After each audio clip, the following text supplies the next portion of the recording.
నేను తొందరపడి ఆ స్వాతిని నమ్మాను, కానీ దాన్ని నమ్ముకున్నందుకు ఇప్పుడు నా ప్రాణం మీదకొచ్చింది. వంశీ లేడని, ఇక ఇంటికి తిరిగి రాడని ఇంట్లో వాళ్ళకి తెలిస్తే ఇంకేమైనా ఉందా? అయ్యో,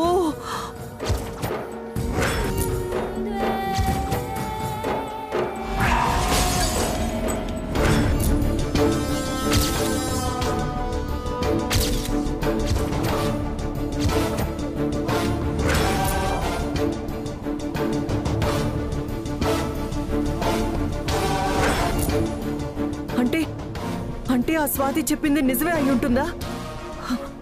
వంశీ మాకు దక్కకుండా పోయాడా? అసలేం జరుగుంటుంది? అయ్యో, అమ్మో, వంశీకి చిన్న గాయం తగిలితేనే ఈ ఇంట్లో వాళ్ళు తల్లడిల్లిపోతారు. అలాంటిది నా వల్ల వంశీ దూరం అయిపోయాడని తెలిస్తే ఆనంద్ కానీ సుచిత్రదని కానీ నన్ను బతికినిస్తారా? అయ్యో,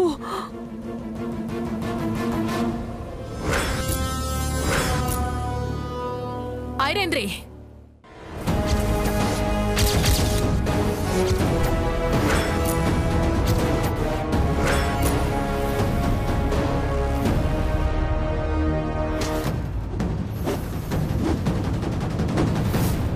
ఐరేంద్రి, నువ్వు పట్టరాని సంతోషంలో ఉండడం వల్ల నీ కళ్ళు నెత్తికెక్కినట్టున్నాయి. ఆయన ఫోటో కింద పడి పగిలిపోవడం నీకు కనిపించలేదా? నీకు వినిపించలేదా? అది దానికి కారణం నేను కాదమ్మా. అదిగో ఆ స్వాతినే వసుంధర మీద పగ్గుతోనే ఇలా చేసింది. ఐరేంద్రి, నీకు పిచ్చిగాని పట్టిందా ఏమిటి? అసలు నువ్వేం మాట్లాడుతున్నావో నీకైనా అర్థమవుతుందా? అదేనమ్మా, ఇంట్లో ఉన్న ఫోటో ఉన్నట్టుండి కింద పడిపోయి పగిలిపోతే ఫోటోలో ఉన్న మనిషి ఆయుష్ తగ్గినట్టేనని నువ్వే చాలాసార్లు చెప్పావు కదమ్మా. ఐరేంద్రి, అర్థం పర్థం లేకుండా మాట్లాడుకో. అసలేం జరిగిందో చెప్పు. అది వంశీ వంశీ చచ్చిపోయాడమ్మా.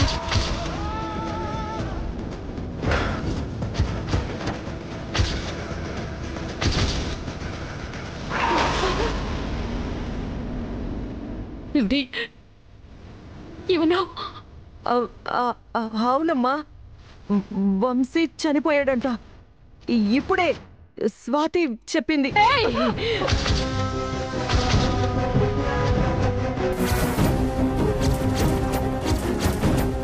ఐరేంద్రి, నేనింత డబ్బుని కీర్తిని సంపాదించాక కూడా ఇంకా నేనెందుకు బ్రతుకున్నానో తెలుసా? ఆయన్ని చూసుకోవడం కోసం. నేను దేవుణ్ణి కోరుకుంటే నా మనవణ్ణి నాకు వరంగా ఇచ్చాడు. అలాంటిది నువ్వు ఆయన్ని చంపాలనుకుంటున్నావా? అయ్యో, వంశీని నేను చెప్పడం ఏంటమ్మా? వంశీ వసుంధరలు వస్తుంటే వాళ్ళొచ్చి కార్ బ్రేకులు ఫెయిల్ అయ్యేలా ఆ స్వాతిని ప్లాన్ చేసిందమ్మా. వంశీ చావు కారణం ఆ స్వాతిని అయ్యుంటుందమ్మా. వంశీ వసుంధరలు విడిపోవాలనే మీరు నల్లమందు ప్రయత్నం చేశారు. ఎలాగో వంశీ నీ కూతురికి దక్కలేదన్న కోపంతో వంశీని చంపాలని ప్రయత్నిస్తున్నావా ఐరేంద్రి? నువ్వది ప్లాన్ చేసి ఇదంతా చేసావు కదూ? అయ్యో లేదమ్మా, నేను వంశీని చంపాలనుకోలేదు. ఆ స్వాతిని ఇదంతా చేసింది. అయినా నా మేనల్లుని నేనెందుకు చంపుకుంటాను? అయ్యో నన్ను నమ్మమ్మా.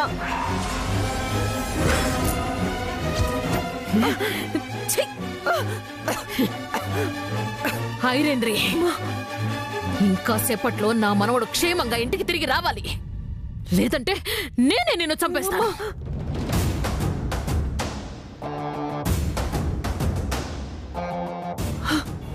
అయ్యో, ఇది అటు ఇటు తిరిగి నా మెడకి చుట్టుకుంటుందేంటి?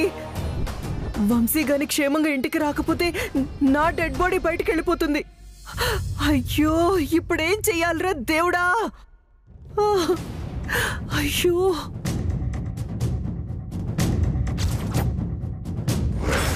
వంశీ సార్, వంశీ సార్, లేవండి సార్.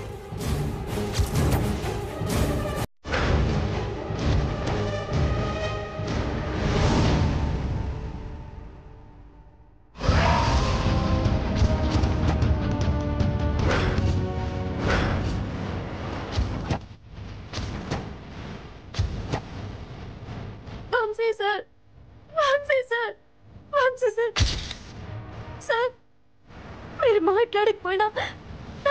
చూడకపోయినా నేను ఇక్కడి నుంచి వెళ్ళను. నన్ను సంతోషంగా ఉంచుతానని చెప్పి ఇలా ఎందుకు ఏడిపిస్తున్నారు వంశీ సార్? దయచేసి కళ్ళు తెరిచి చూడండి సార్. మనల్ని దీర్ఘాయుష్మాన్ భవ అని ఆశీర్వదించడానికి అక్కడ సుచిత్ర మేడం గారు, ఐరేంద్ర గారు అందరూ సిద్ధంగా ఉంటారు. లేవండి సార్, ఒక్కసారి కళ్ళు తెరిచి చూడండి సార్. సార్ సార్, ఇక్కడి నుంచి ఇంటికి వెళ్ళేదాకా నా ప్రాణాలు అట్టేసైనా మిమ్మల్ని కాపాడుకుంటాను. ఒక్కసారి నాతో మాట్లాడండి సార్. మన పిల్లలతో సంతోషంగా ఉన్నట్టు కలొచ్చిందని చెప్పారు. నాకు ఇచ్చిన మాట నెరవేర్చకుండానే ఇలా నిర్జీవంగా పడిపోతారా? మీకేం కాలేదు సార్, లేవండి సార్, మీకేం కాలేదు sir. Sir, Vamsi sir, Vamsi sir, ఇప్పుడు చెప్తున్నాను, గుర్తుపెట్టుకోండి. మీరు మాట్లాడితేనే నేను ఉంటాను. మీరు బ్రతుకుంటేనే నేను బ్రతుకుంటాను. మీరు లేని జీవితం నాకు వద్దు సార్. నేను చచ్చిపోతాను, చచ్చిపోతాను.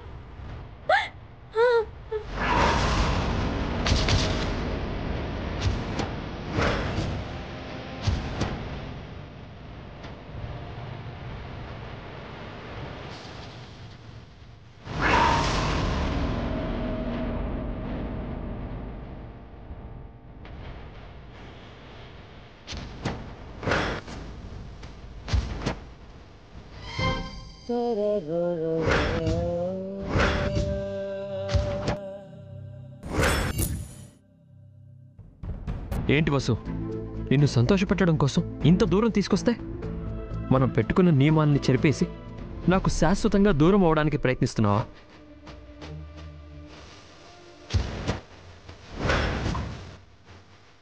వంశీ సార్, ఎందుకు ఇలా చేస్తారు? ఒక్కసారిగా ప్రాణం పోతే బాగుండనిపించింది. ఇంకెప్పుడు ఇలా చేయనని నాకు మాట ఇవ్వండి. అయ్యో వసు, నిన్న దేవుడు కూడా నా నుంచి దూరం చేసి ఆరాధించకూడదని నిన్ను వెంటనే గుడి నుంచి బయటికి తీసుకొచ్చేశాను వసుంధరా. నా ప్రాణాన్ని నేను వదులుకుంటానా?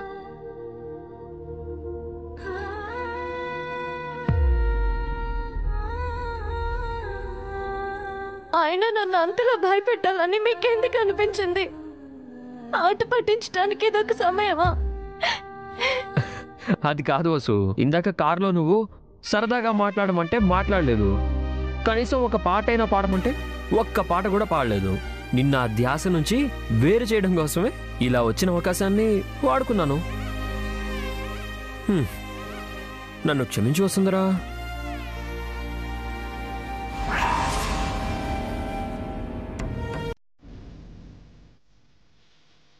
సార్, కదలకుండా అలాగే ఉండండి.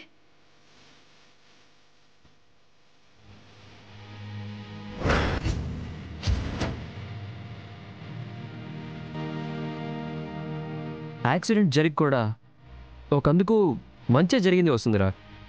ఎందుకంటే నా మీద నీకు ఎంత ప్రేమ ఉందో ఈరోజు నేను కళ్ళారా చూశాను. నీలాంటి ప్రేమించే మనిషి నాకు దొరకడం చాలా అదృష్టం.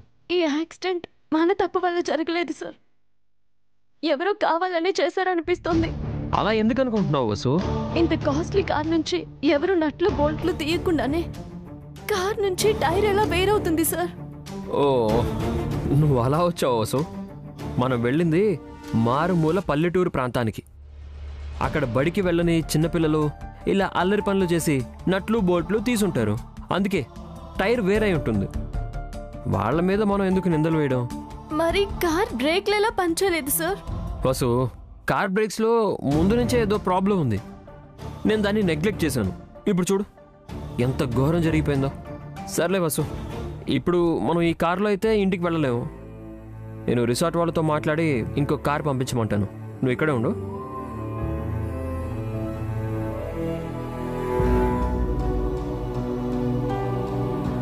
నేను ఆందోళన పడకూడదనే మీరు నాకేదో సర్ది చెప్పారు, కానీ ఏం జరిగిందో మీకు కూడా తెలుసు. అయినా మిమ్మల్ని నేను కోల్పోను వంశీ సార్.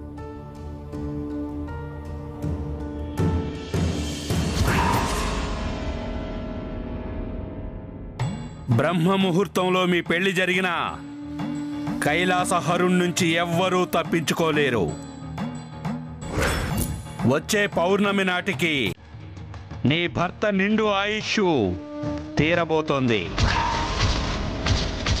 నాకు స్వామీజీ చెప్పినట్టుగా మా ప్రయాణం మొదలైనప్పటి నుంచే ఈ ప్రమాదం జరిగిందంటే ఆ స్వామీజీ చెప్పింది నిజం కాబోతుందా? నిజంగా అలా జరిగితే మా ప్రేమకున్న బలం ఏంటి? లేదు, అలా జరగకూడదు. అలా జరగడానికి వీల్లేదు. నేను పక్కనుండిగా వంశీ సార్కి ఏమీ కాకుండా కాపాడుకోవాలి.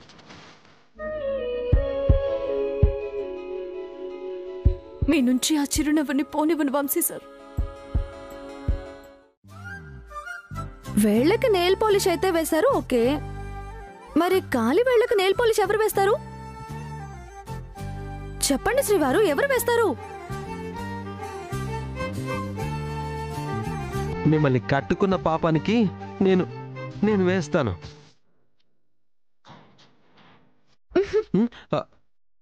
ఏమైంది శ్రీమతి గారు? అలా అరచేత్తో నా పాదాలు తాకితే నాకు చెక్కిలి గింతలు పెడతాయి శ్రీవారు. సరే, ఇప్పుడు ఏం చేయమంటారో మీరే సెలవు ఇవ్వండి. మీరు ఇలా ముందుకు జరగండి.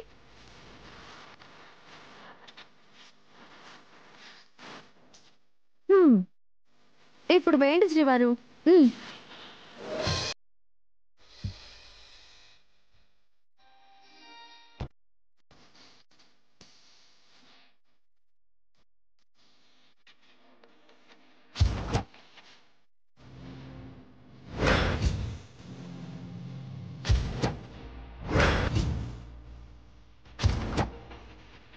శ్రీవారు, ఇలా చేస్తున్నందుకు మీరేం తప్పుగా అనుకోవట్లేదు కదా? తప్పదు కదా శ్రీమతి గారు. ఇందాక మీరు నా వేళ్ళకి నెయిల్ పాలిష్ వేయడంతో నా అందం మరింత రెట్టింపైందని నన్ను పొగడొచ్చు కదా శ్రీవారు. నీ అందం ఇంద్రధనుస్సులో లేని 7 రంగు. రావణాసురుడు కూడా తల తిప్పుకోలేనటువంటిది మీ సొగసు. శ్రీవారు, మీరు నన్ను పొగడ్డం కోసం నిజాల్ని అబద్ధాలుగా మార్చాల్సిన అవసరం లేదు. చాలా థ్యాంక్స్ శ్రీమతి గారు, మీరు నన్ను అర్థం చేసుకున్నందుకు.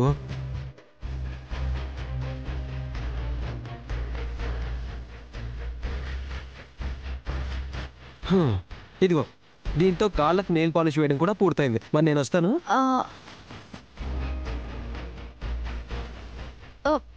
శ్రీవారు,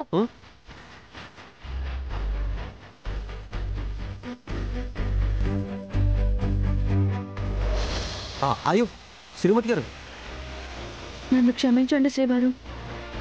మిమ్మల్ని సరదాగా ఆట పట్టించాలని అలా చేశాను. అయ్యో శ్రీమతి గారు, మీరు ఇంకా దాని గురించి ఆలోచిస్తున్నారా? మీరు అలా చేయడం కూడా నాకు సరదాగానే ఉంటుంది శ్రీమతి గారు. మీరు మర్చిపోండి. ఇలా చేయడం వెనుక ఇంకో ఉద్దేశం కూడా ఉంది శ్రీవారు. మనం సంతోషంగా ఉండటం చూస్తేనే మా అక్క కూడా సంతోషంగా ఉంటుంది. తను చూడాలని, తన పాత జ్ఞాపకాలని తను మర్చిపోవాలని ఇలా చేశాను. వసుంధర గారికి ఏమో కానీ మీరు ఇలా చేసినందుకు నాకు చాలా సంతోషంగా ఉంది శ్రీమతి గారు. మనం కోరుకునేది కూడా అన్నయ్య వసుంధర గారు సంతోషంగా ఉండాలనే కదా. మీరేం బాధపడకండి.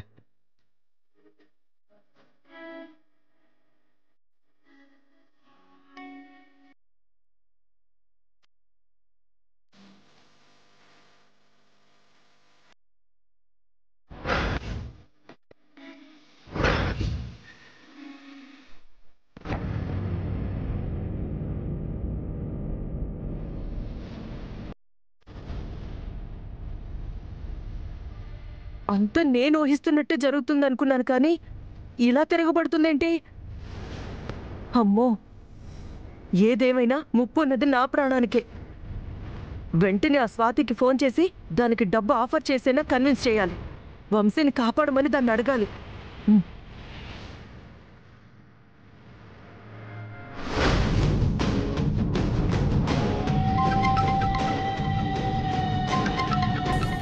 ఇదేంటి మళ్ళీ చేస్తోంది? అంటే అక్కడ అందరి ముందు స్పీకర్ ఆన్ చేసి నాతో నిజాన్ని చెప్పించి నన్ను దోషం చేయాలనుకుంటుందేమో. ఈ ఐరేంద్ర ఫోన్ అస్సలు రిసీవ్ చేయకూడదు.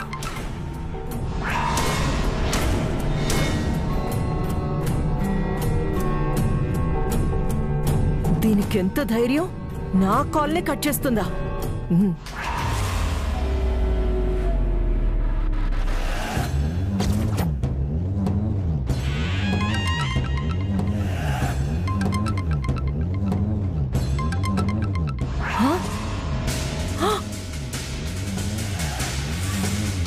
ఇది ఫోన్ కట్ చేసిన ప్రతిసారి మా అమ్మే ఎదురుగా వచ్చి నా గొంతు కోస్తున్నట్టు అనిపిస్తుంది.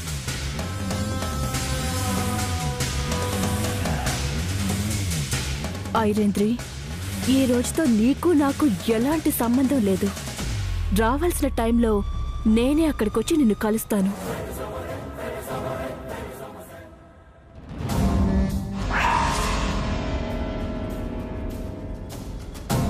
ఏదో ఒకటి చేసి ఈ ప్రాబ్లం నుంచి బయటపడాలి.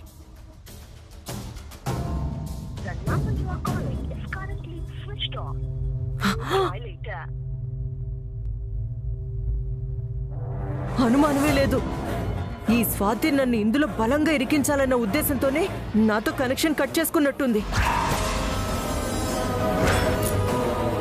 భగవంతుడా, నువ్వే నా ఆయుష్ పెంచే మార్గం చూపించవయ్యా.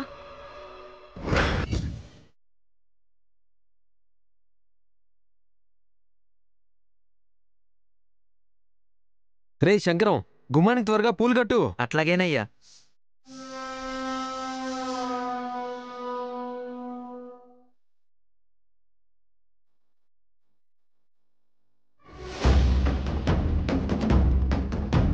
ఏంటానంద్, ఇంత హడావుడి చేస్తున్నారు?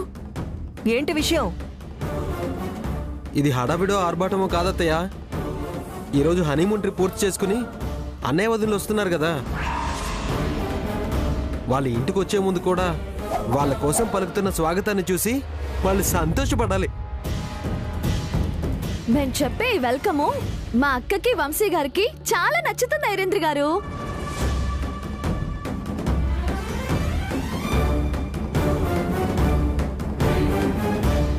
అయ్యో, తన్నుకొస్తున్న ఏడుపును ఆపుకుంటున్నాను, కానీ ఇక్కడికి వంశీ డెడ్ బాడీ కానీ వచ్చినా తన చావుకి కారణం నేనేనని తెలిసినా ఈ ఇంటిల్లి పాది ఏకమై నన్ను కడతేరుస్తారేమో. ఏదేమైనా వంశీ వసుంధరలు క్షేమంగా రావాలని భగవంతుణ్ణి వేడుకోవాలి.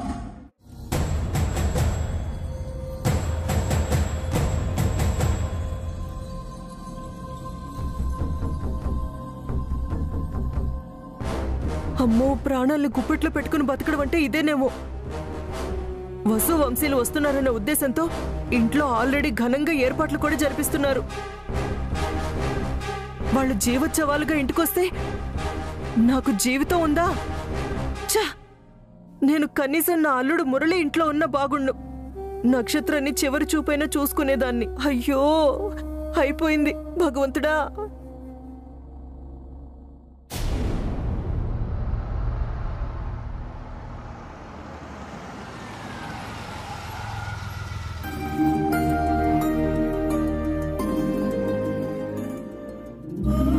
అమ్మగారు, అమ్మగారు, మన ఇంటికి తెల్ల కారు వచ్చిందండి.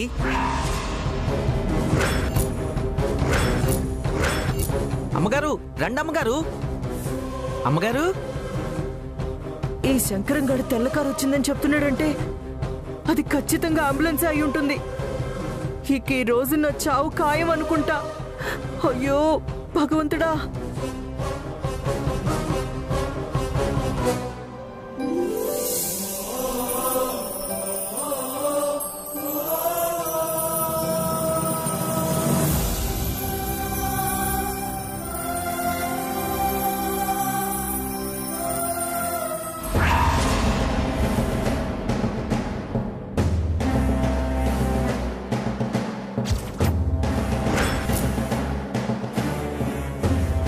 వస్తుంది వంశీ వసుంధరలా, వాళ్ళ ఆత్మలా? జాగ్రత్త సార్. డౌట్ లేదు, వస్తుంది వంశీ వసుంధరలే. మరి స్వాతి ఏంటి అలా చెప్పింది? అసలు ఏం జరుగుతుంది ఇక్కడ?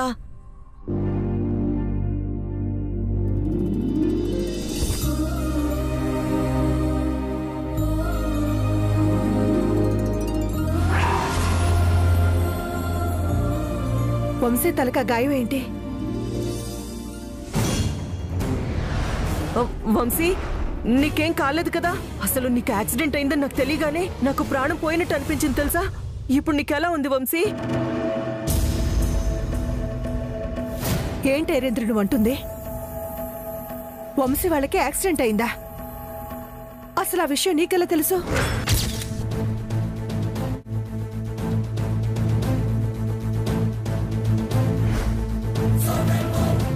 చెప్పైరేంద్రి,